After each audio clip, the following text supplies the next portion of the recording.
Hello everyone and welcome back to another video. Today we're going to continue talking about the Souls universe. Today specifically we're going to talk about Demon Souls and how it connects to Dark Souls. If you don't know what Demon Souls is, it is kind of the progenitor of the Souls-like series. It was FromSoft's kind of first game of this type that I know of and was an inspiration for the Dark Souls series, if not a direct continuation of them, but legally it is not because Demon Souls is owned by Sony and Dark Souls is owned by Bandai Namco, so technically they cannot be connected, but they kind of are, and we're going to dive into why and how I think they can connect even more so than your average Reddit thread. So if you're ready for that, then please continue watching, and as always, thank you guys for being here, and we will get right into the video. So Demon Souls begins with the King of Boletaria, King Allant, or Allant, however you would like to say it, awakening an Old One to try to bring prosperity to the land. However, the Old One is a primordial demon from the past who already tried to kill humanity once. In shocking news, he basically does it again. He brings about this colorless fog that spreads throughout the land and cuts off Boletaria from the rest of the world,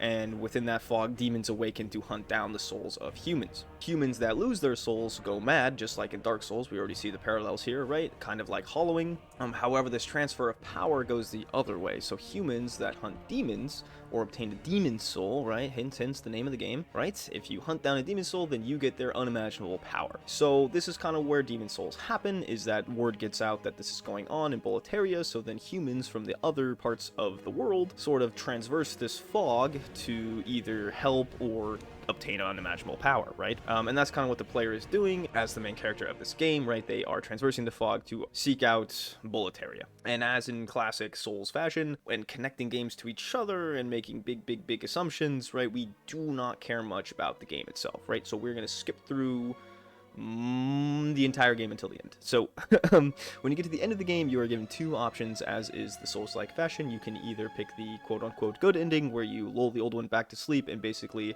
repair what is left of Boletaria and humanity after the demon attack, or you could do the bad ending, which I would say is the most canonical ending if you want to connect the two, and we will get into why right now. So the bad ending would be if you slay the Maiden in Black, who is trying to put the Old One back to sleep, and instead become the champion demon for the Old One to go out and hunt more souls. So essentially the bad ending is you becoming the greatest demon and then spreading the fog throughout the land, which would lead us very well into the Dark Souls opening, which tells us that in the beginning there was this age of ancients where the world was shrouded in fog and there were only arch trees and everlasting dragons. So we can see how the connection is pretty easy to make, and it is often, when people connect the two games, kind of the easiest way to connect them is that the bad ending of Demon Souls is the canonical ending. That makes the connections to the Dark Souls very obvious, right? Basically in Demon Souls, if you pick the bad ending, you are the bringer of the Age of Ancients. Basically, you bring the fog to the rest of the world, and then the world is left in this gray, unformed kind of state. And that is the connection between Demon Souls and Dark Souls. But I think we can go into much more detail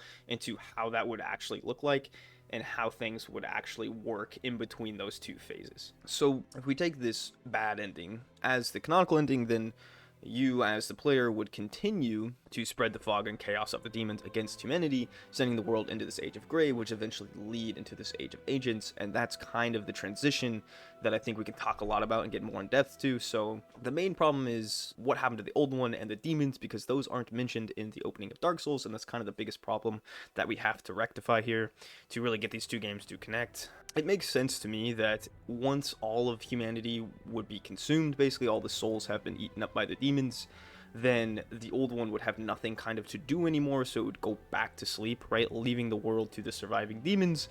But then we're still left with the problem within what happened to the demons, right? So either those demons became the everlasting dragons, right? Those powerful demons left behind kind of became these dragons or were these dragons, right? And that's just kind of the transition that happened. Or, which this is the theory that I favor more and kind of fits more towards how other things are going to go in this theory, is that the everlasting dragons survived the fog and the demons, and once the Old One returned to slumber, kind of came back to the surface and destroyed the surviving demons and take back the world, essentially. So that's what I think makes the most sense, right? Is that these demons were roaming the gray areas, right? The Old One went back to sleep, and then the dragons came back and basically wiped out the demon race, and then that leads directly into this Age of Ancients, right? After this great war with the demons, right? Nothing's left but the trees and the dragons, right? We could also say that there's probably the human husks running around as well, and these human husks would explain how there were beings around to pick out the 4 different souls and become the 4 lords of the 4 souls, but we still have the problem of how the spark came into being, but I think I have a solve for that as well. This is why I like the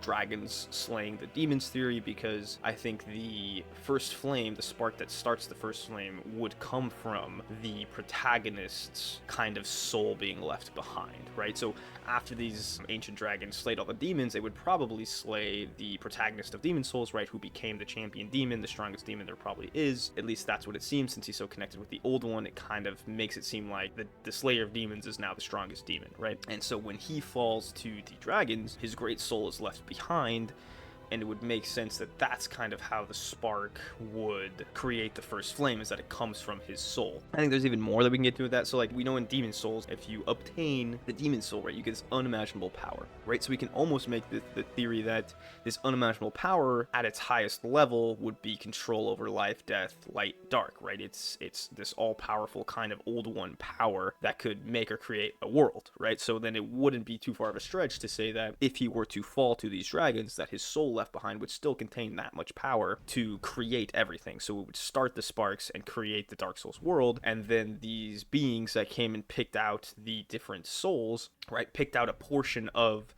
the Slayer of Demons power, right? So there was the Death Soul, the Life Soul, the Light Soul, and the Dark Soul. And it would make sense then that with this spark, right, the old one would kind of reawaken, but like, why don't we see him? Well, one, probably for legal reasons, but two, I don't think that he's completely out of it, right? Because what did he do in the first Demon Souls, right? Once he was awoken, he started this demon race to kind of do his bidding, right? And we know that the Witch of Izalith, we know the Witch of Izalith ends up creating the demon race, albeit quote-unquote on accident, but she could have been, if we want to make this theory work, swayed by the power of the old one to go out and research her soul and try to make a new first flame, knowing that it would go wrong and create the demon race. And now we have the demon race that hunts down human souls, right? Because they have their own sort of, as we know from Dark Souls 3 and all that they have their own relighting cycle going on, where they have to go hunt souls for themselves to relight their fire and keep them alive. And it could be that they are kind of doing what they did in Demon Souls, right? They're going out finding more souls of power to feed this flame to maybe bring the old one back as well, right? Or at least in some way feed the old one. So I don't think he's completely out of the picture, it's just not talked about. Like, the Witch of Izalith could have been put under some sort of spell or influence from the old one to create this demon race, and then the demon race goes out and hunts souls as they did before, and we know they do in Dark Souls, to kind of feed this flame, which could in some way be feeding the old one. So I think that there's a fair connection to that as well. And then finally, we would know that from Dark Souls, we know Gwyn was really afraid of the power of the Dark Soul and humanity, right? And it could be because while they were rummaging around in the soul of the Slayer of Demons, they see that the power that humanity can have, right? They've seen already that humans are undying, which leads to my other theory. If you watched my other theory lore video about how the real reason that Gwyn feared humanity was that they are undying and they never die, and that his whole curse is to make them die, and then if they, as the fire starts to fade, they go hollow so that they don't ever try to attack him. But really, without the curse on, they would just be immortal beings. And I think he sees that in the soul of the Slayer of Demons, that this is what can happen if a human is left unchecked, right? They can obtain all this power and also turn on themselves and basically become a demon themselves, which ends all of humanity and everything else that exists. So I think that also explains why Gwyn would be so afraid of the humans and humanity if he saw what the Slayer of Demons did, with the bad ending included, right? And just as a little side note to final thing, is that if you look at the Dark Fog description in Dark Souls 1, it says that Dark Fog is relatively close to humanity, but it's actually a terrible poison for humans, which reflects man's cruelty against his own, which would kind of also point to the Slayer of Demons being a human, ending up getting turned over by the old one to basically a all-powerful demon, and then hunting humans and other souls for his own gain. So I think there's a lot of stuff that points to that, and I think it's not a hard jump to make that while Gwyn was looking through all these powerful souls and seeing humans get the Dark Soul and seeing what all could happen if that were to come about, right, he would just see the end of the world and the Age of Ancients, which essentially happens in the Dark Souls 3 ending, is that we get this all-powerful human who has control over the light and the Dark Soul and the First Flame, and essentially could send the world back into a world of gray, right? So yeah, I think that's a more in-depth way to look at the connection between Demon Souls and Dark Souls, that as the champion of the demons in the bad ending, you spread the fog to the rest of the world, and all the demons kind of consume humanity, and then all that's left is this gray world. The old one goes back to sleep, leaving the demons behind, and then the dragons come from wherever they survived and basically wage war against the demons, and eventually slaying the Slayer of Demons, which is the main champion demon. And after some time, the absolute power and unimaginable collection of souls that is the Slayer of Demons souls, right, becomes the spark that lights the first flame that leads Dark Souls world out of the Age of Ancients, and I think also could propel even the events of Gwyn trying to enslave the Dark Soul and humanity, because he's seen what an immortal human with unimaginable power can do, which is lead the world to ruin. So I don't think it's a big stretch to connect all that stuff, but also a lot of these things are reaching, and I get that, but it's a lot of fun to do. It's a lot of fun to reach in this universe, because there's a lot of connections you can make, although legally, of course, this is all hearsay, and it doesn't actually matter, but it's really fun to connect to. I think it's a fair theory, so let me know what you guys think. If you guys have any headcanon on how these two connect, if there's something, a different way that the world could go from gray to the Age of Ancients, right, that transition that we talked about. If you guys think of a different idea, there's a ton of different ways it could go, but this is the theory that makes the most sense to me, and hopefully I explained it decently to you guys. But if you have another idea, please, as always, let me know. And as always, thank you guys so much for watching. I really enjoy making these kind of reaching lore videos. They're kind of a lot of fun. I know they aren't canon, so a lot of the people who probably want more official lore connections and deep dive into real stuff, I guess it's probably not that great, but it is fun for those who just like to wonder about the world, which I like to do. So, yep, that's all I got to say. That I hope you guys have a great day, and I will see you all in the next one. Bye!